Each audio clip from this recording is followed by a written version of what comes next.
قسم کے میوے پڑے ہوئے ہیں، فروٹس، اور ایسے فروٹ کہ اس وقت اس کا موسم بھی نہیں تھا. تو زکریا علیہ الصلوۃ والسلام حیران ہو گئے، انا لک ھذا، اے مریم یہ بتا کہ یہ میوے کہاں سے آئے ہیں؟ اس نے فرمایا ھذا من عند اللہ، یہ اللہ تعالیٰ کی طرف سے ہے. ان اللہ یرزق من یشاء بغیر حساب. آگے کیا فرمایا کہ اللہ تعالیٰ جس کو چاہتے ہیں بغیر حساب کتاب کے وافر مقدار میں دیتے ہیں. تو زکریا علیہ الصلوۃ والسلام کے دل میں ایک بات آئی کہ میری عمر 120 سال ہے اور میری بیوی کی عمر 90 سال ہے، میں بھی ضعیف، میری بیوی بھی ضعیفہ ہے. اگر اللہ تعالیٰ بغیر موسم کے مریم علیہ الصلوۃ والسلام کو پل دے سکتے ہیں تو مجھے اولاد کیوں نہیں دے سکتے؟ دے سکتے ہیں. اور وہیں پر ہاتھ اٹھائے، یا اللہ مجھے اولاد سے کی نعمت سے نوازے، یا اللہ مجھے اولاد دے. اسی وقت دعا مانگ لی. تو جبریل علیہ الصلوۃ والسلام آ گئے، فنادتہ الملائکہ. جبریل علیہ الصلوۃ والسلام آئے اور حضرت زکریا علیہ الصلوۃ والسلام کو خوشخبری سنائی کہ اللہ تعالیٰ آپ کو اولاد سے نوازیں گے. زکریا علیہ الصلوۃ والسلام کے ذہن میں ایک سوال پھر پیدا ہوا کہ یا اللہ میں تو عمر کے اعتبار سے بہت ضعیف ہوں، میری بیوی بھی ضعیفہ ہے، اس عمر میں ہمیں کیسے اولاد مل سکتی ہے؟ تو قرآن نے عجیب انداز میں جواب دیا ہے کہ جس وقت آپ نہیں تھے، آپ کی بیوی نہیں تھی، آپ معدوم تھے، اللہ تعالیٰ نے وجود تمہیں بخشا، تو اب تو تم پیدا ہو گئے ہو، تم کو اولاد دینا یہ اللہ تعالیٰ کے لیے کوئی مشکل نہیں ہے. اور اولاد سے نوازا اور اس کو نام دیا یحییٰ. یحییٰ وہ نام ہے کہ اللہ تعالیٰ نے حضرت یحییٰ علیہ الصلوۃ والسلام کے لیے تجویز فرمایا ہے. اور یحییٰ علیہ الصلوۃ والسلام بغیر شادی کے شہید ہو چکے ہیں.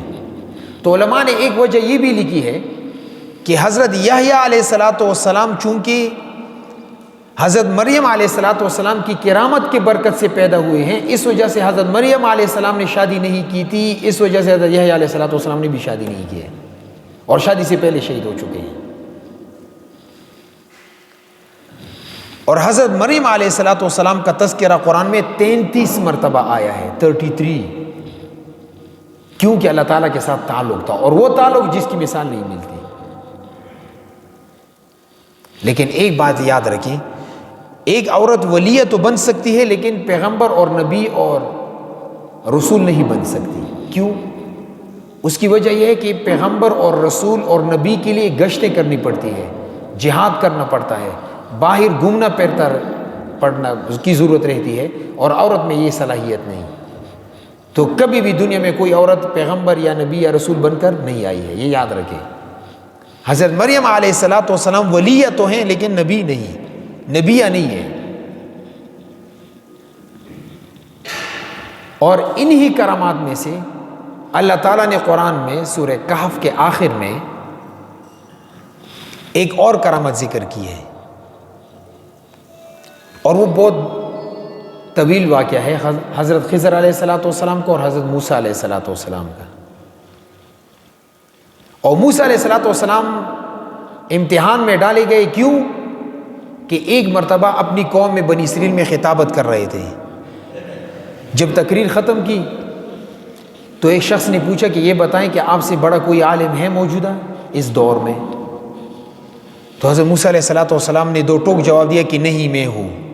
اللہ تعالیٰ کو یہ بات پسند نہیں آئی، اور علماء لکھتے ہیں کہ موسیٰ علیہ الصلوۃ والسلام کو یہ کہنا چاہیے تھا کہ واللہ اعلم، اللہ کے علم میں ہے کہ مجھ سے بڑا کوئی خطیب ہے یا نہیں ہے. کیونکہ جس زمانے میں جو کوئی بھی پیغمبر جس زمانے میں ہوا کرتا ہے وہ سب سے بڑا خطیب ہوا کرتا ہے، یہ اٹل فیصلہ ہے. لیکن کسی پیغمبر کو یہ خود نہیں کہنا چاہیے کہ میں بہت بڑا خطیب ہوں، میں بہت بڑا عالم ہوں، عاجزی کرنی چاہیے.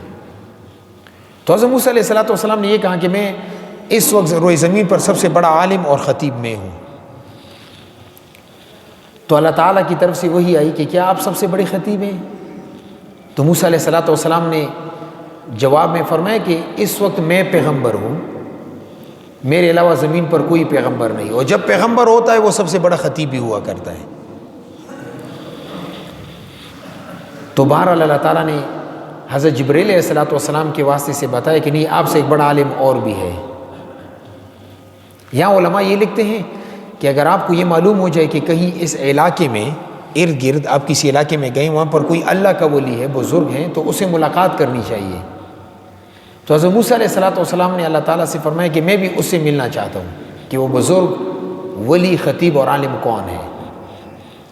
تو اللہ تعالیٰ نے مشقت میں ڈالا اس کو، موسیٰ علیہ السلام، اور فرمایا کہ اب ایسا کریں، اپنے ساتھ ایک مچھلی لے جائیں سفر میں، اور جہاں پر مچھلی ٹوکری سے نکل کر سمندر کے اندر چلی جائے تو آپ سمجھ لیں کہ وہ بزرگ یہیں پہ ہیں۔ جگہ نہیں بتائی، علامات بتائیں۔ حضرت موسیٰ علیہ السلام اپنے خادم شمون کے ساتھ روانہ ہو گئے۔ موسیٰ علیہ السلام ایک جگہ پر بہت زیادہ تک گئے، انہوں نے کہا کہ میں آرام کرتا ہوں، اور شمون سے کہا کہ آپ بیٹھے رہیں، آپ پہرا دیں۔ اسی دوران میں جب موسیٰ علیہ السلام سو رہے تھے تو اسی ٹوکری سے وہ مچھلی نکلی اور سمندر میں اس نے چھلانگ لگائی، اور قرآن میں ہے کہ مچھلی جس جس جگہ سے گزری تھی وہاں پر سوراخ بنتا گیا، سرنگ سا بن گیا۔ جب موسیٰ علیہ السلام بیدار ہو گئے تو شمون سے کہا اپنے خادم سے چلو آگے چلتے ہیں۔ سفر کرتے کرتے تک گئے تو خادم کو اچانک یاد آیا کہ وہ مچھلی تو فلاں جگہ پر اس نے چھلانگ لگائی تھی ٹوکری سے۔ تو موسیٰ علیہ السلام کو بتایا کہ مچھلی تو پیچھے ایک جگہ ہے، وہاں پر ٹوکری سے نکل کر پانی کے اندر سمندر کے اندر چلی گئی ہے۔ موسیٰ علیہ السلام نے بتایا کہ اللہ کے بندے وہی ہماری منزل مقصود ہے، چلو واپس چلتے ہیں۔ موسیٰ علیہ السلام اور شمون واپس انہوں نے سفر شروع کیا۔ جب وہاں پر پہنچے تو دیکھا کہ ایک سبز چادر میں کوئی سو رہا ہے۔ موسیٰ علیہ السلام نے سلام کیا، السلام علیکم ورحمۃ اللہ وبرکاتہ۔ حضرت خضر علیہ السلام نے وہ چادر اپنے چہرے سے ہٹائی، کہا کہ کون؟ کیونکہ یہاں تو کوئی سلام نہیں کرتا، آپ کون ہو؟ اس نے کہا میں موسیٰ ہوں۔ کہا بنی اسرائیل کا موسیٰ؟ کہا ہاں بنی اسرائیل کا موسیٰ، یعنی موسیٰ علیہ السلام بنی اسرائیل کے اس وقت پیغمبر تھے۔ تو حضرت خضر علیہ السلام نے پوچھا کیسے آنا ہوا؟ حضرت خضر علیہ السلام کو جواب میں حضرت موسیٰ علیہ السلام نے فرمایا کہ میں آپ سے کچھ علم حاصل کرنا چاہتا ہوں۔ حضرت خضر علیہ السلام نے جواب میں فرمایا کہ میں جو علم آپ کو دوں گا وہ آپ برداشت نہیں کر سکیں گے، میں جو کام بھی کروں گا آپ نے پوچھنا نہیں ہے، اگر میرے ساتھ پڑھنا ہے مجھ سے پوچھنا نہیں ہے، بس جو کام میں کروں آپ خاموش رہیں گے، بات ہی نہیں کرنی ہے۔ تو حضرت موسیٰ علیہ السلام شاگرد بن گئے، حضرت خضر علیہ السلام استاد بن گئے۔ راستے میں سفر کرتے کرتے ایک نہر راستے میں آ گئی، اس میں کشتی میں بیٹھ گئے۔ جب کشتی نے دوسرے پار لے گئے تو وہاں پر جتنی سواری یتیم مسافر تھے وہ سب اتر گئے۔ حضرت خضر علیہ السلام موسیٰ علیہ السلام کشتی میں بیٹھے رہے۔ جب سارے لوگ چلے گئے، جو کشتی کا ملاح تھا اس نے ان دونوں سے پیسے نہیں لیے، کیونکہ وہ جانتے تھے کہ حضرت خضر علیہ السلام پیغمبر ہے، بزرگ ہیں، اور حضرت خضر علیہ السلام نے بتایا کہ یہ میرے مہمان ہیں، تو اسی بھی کچھ نہیں لیا۔ تو حضرت خضر علیہ السلام نے اس ملاح سے کہا کہ آپ کے پاس ہتھوڑا ہے؟ اس نے کہا ہاں ہتھوڑا ہے۔ کہا مجھے دے دو، اور کشتی سے ایک تختہ انہوں نے نکال دیا۔ اس پر حضرت موسیٰ علیہ السلام سب غصہ ہو گئے کہ ایک تو انہوں نے ہمارے ساتھ نیکی کی، پیسے نہیں لیے، کرایہ نہیں لیا، آپ اس کی کشتی بھی توڑ رہے ہیں۔ تو حضرت خضر علیہ السلام نے اسے بتایا کہ میں نے آپ سے کہا تھا کہ خاموش رہنے، پوچھنا نہیں ہے، میں جو کام کروں بس آپ صرف دیکھتے رہیں۔ موسیٰ علیہ السلام نے کہا ٹھیک ہے، مجھ سے غلطی ہوگی، دوبارہ نہیں پوچھوں گا۔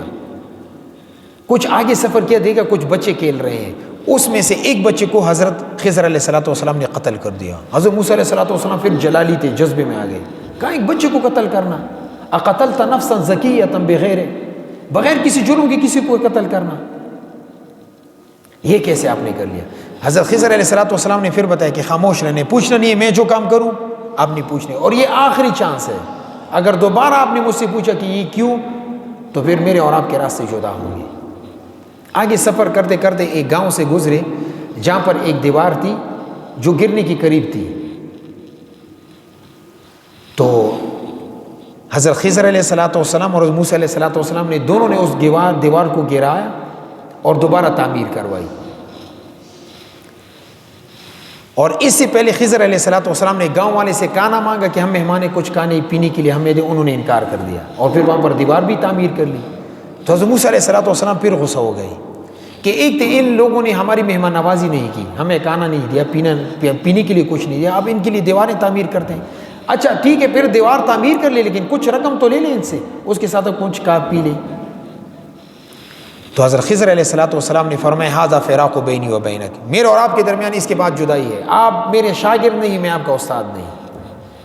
حضرت موسیٰ علیہ الصلوۃ والسلام نے کہا کہ ٹھیک ہے میں تو آپ کا شاگرد نہیں رہا، لیکن یہ بتائیے کہ یہ 3 کام آپ نے کیوں کیے، وجہ کیا ہے؟ تو حضرت خضر علیہ الصلوۃ والسلام نے فرمایا کہ کشتی کو میں نے اس وجہ سے توڑا کہ وہاں پر ایک ظالم بادشاہ تھا، وہ دیکھتے تھے کہ جو کشتی بالکل ٹھیک ہے وہ جبراً اس پر غصب کرتا ہے اور پھر اس کو فوج کے حوالے کرتا ہے کہ فوج جنگوں میں اس کشتی کو استعمال کریں گے. میں نے اس کو توڑ دیا تاکہ فوج اور بادشاہ اس پر جبراً قبضہ نہ کرے، اور یہ مسکین بندہ ہے، اس کا کام چلتا رہے، روزگار متاثر نہ ہو. اچھا یہ بتائیں کہ آپ نے اس بچے کو کیوں قتل کیا؟ تو حضرت خضر علیہ الصلوۃ والسلام نے فرمایا کہ بچے کو میں نے اس وجہ سے قتل کر دیا کہ اس بچے کے ساتھ ماں باپ کی بہت زیادہ محبت تھی، اور یہ بچہ تھا اصل میں کافر، اس کے ماں باپ مسلمان تھے، اور خطرہ یہ تھا کہ یہ بچہ جب بڑا ہو جائے گا اس کی وجہ سے والدین کافر ہو جائیں گے، تو ان کے اسلام بچانے کے لیے میں نے ان کی اولاد کو قتل کر دیا، اور یہ اللہ تعالیٰ کی طرف سے حکم تھا. حضرت موسیٰ علیہ الصلوۃ والسلام نے پوچھا کہ یہ بتائیں کہ یہ دیوار کیوں تعمیر کی؟ اصل میں یہاں پہ آنا چاہتا ہوں، یہ وہ نقطہ بتانا چاہتا ہوں. تو حضرت خضر علیہ الصلوۃ والسلام نے فرمایا کہ اس دیوار کے نیچے یتیم اور مسکین بچوں کا خزانہ ہے، اور اگر یہ دیوار گر جاتی تو گاؤں والے اس سونے کو، اس خزانے کو اٹھا لیتے اور یہ بچے محروم ہو جاتے. اللہ تعالیٰ کی طرف سے مجھے حکم ہوا کہ اس دیوار کو دوبارہ تعمیر کرے تاکہ اس کے نیچے یہ خزانہ محفوظ ہو، یہ بچے جب بڑے ہو جائیں گے تو خود اپنے لیے خزانہ نکال لیں گے. اور قرآن نے کیا فرمایا؟ وَكَانَ تَحْتَهُ كَنْزٌ لَهُمَا، اور اس دیوار کے نیچے خزانہ تھا.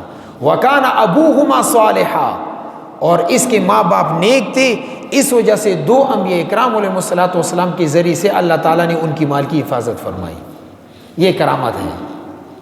اور تفسیر طبری نے لکھا ہے کہ ان کے جو بزرگ خاندان میں گزرے تھے وہ 7 پشت پہلے گزر چکے تھے. اس وجہ سے علماء نے لکھے کہ اگر کسی خاندان میں ایک بزرگ گزر جائے تو 7 پشتوں تک اللہ تعالیٰ ان کو فراخ رزق سے نوازتے ہیں. یہ ولی کی ایک کرامت ہے. تو میرا مقصود یہ ہے کہ اللہ تعالیٰ سے تعلق بنانا یہ اصل ہے، اللہ تعالیٰ سے اپنا تعلق جوڑنا یہ بنیاد ہے انسان کی کامیابی کے لیے. اس کے لیے اللہ تعالیٰ نے ہمیں اس شر و فساد کے دور میں ایک محنت دی جس کو دعوت و تبلیغ کی محنت کہتے ہیں. آپ دیکھیں دعوت و تبلیغ کی محنت کی برکت سے الحمدللہ مدرسے بن گئے، مدارس آباد ہو گئے، مساجد آباد ہو گئے، بہت زیادہ کفار مسلمان ہو گئے الحمدللہ. شیخ حسن جان شہید رحمۃ اللہ علیہ نے ایک جگہ لکھا ہے کہ میں ہندوستان گیا تھا تو وہاں میری ملاقات قاری طیب صاحب سے ہو گئی رحمۃ اللہ علیہ، ابھی فوت ہو چکے ہیں، دارالعلوم دیوبند کے محتمم تھے. کہتے ہیں کہ انہوں نے مجھ سے ایک عجیب واقعہ بیان فرمایا کہ قادیانوں کی عبادت خانے میں ایک تبلیغی جماعت چلی گئی. پہلے وہ نہیں چھوڑتے تھے کہ تبلیغی جماعت یہاں نہیں آئے گی کیونکہ اب ہمیں کافر بھی کہتے ہیں، پھر ہماری مسجد میں بھی آپ آتے ہیں، یہ کیسی عجیب بات ہے. تو بہرحال تبلیغ والوں نے محنت سماجت کی کہ ہم صرف 3 دن کے لیے آئے ہیں، 3 دن کے بعد چلے جائیں گے. مرزاڑے میں چلے گئے، ان کی عبادت خانے کو مرزاڑا کہتے ہیں کیونکہ پاکستانی آئین میں یہ لکھا گیا ہے کہ قادیانی اپنی عبادت خانے کو مسجد نہیں کہہ سکتے، اور ہم بھی اس کو مسجد نہیں کہتے. تو امیر صاحب نے جماعت والوں سے کہا کہ 3 دن میں یہاں آپ نے کسی کو دعوت نہیں دینی کیونکہ سارے قادیانی ہیں، بس اپنی تعلیم، اپنے اعمال، اپنی نماز پڑھیں، بس یہ کافی ہے. لیکن اصل تبلیغ یہ ہے کہ دن کو محنت ہو اور رات کو اللہ تعالیٰ سے مانگنا ہو. یہ صحابہ کرام کی مزاج ہے، کیونکہ حدیث میں مورخین نے لکھا ہے فرسان بالنہار رہبان باللیل، کہ صحابہ دن کو گھوڑوں پر بیٹھ کر جہاد کیا کرتے تھے اور رات کو مصلی پر کھڑے ہو کر اللہ تعالیٰ سے مانگتے تھے. یہ صحابہ اکرام کی صفت ہے. دن میں لوگوں پہ محنت کرنا، رات کو اللہ سے مانگنا، اس پر نتیجہ مرتب ہوگا۔ اور اگر دن کو محنت ہو، رات کو اللہ سے مانگنا نہ ہو، ثواب تو ملے گا لیکن نتیجہ نہیں ملے گا۔ اور یا رات کو مانگنا ہو، دن کو محنت نہ ہو، ثواب تو ملے گا لیکن لوگوں کو ہدایت نہیں ملے گی۔ یہ اصول حدیث میں آئی ہے، میں اپنی طرف سے نہیں کہہ رہا۔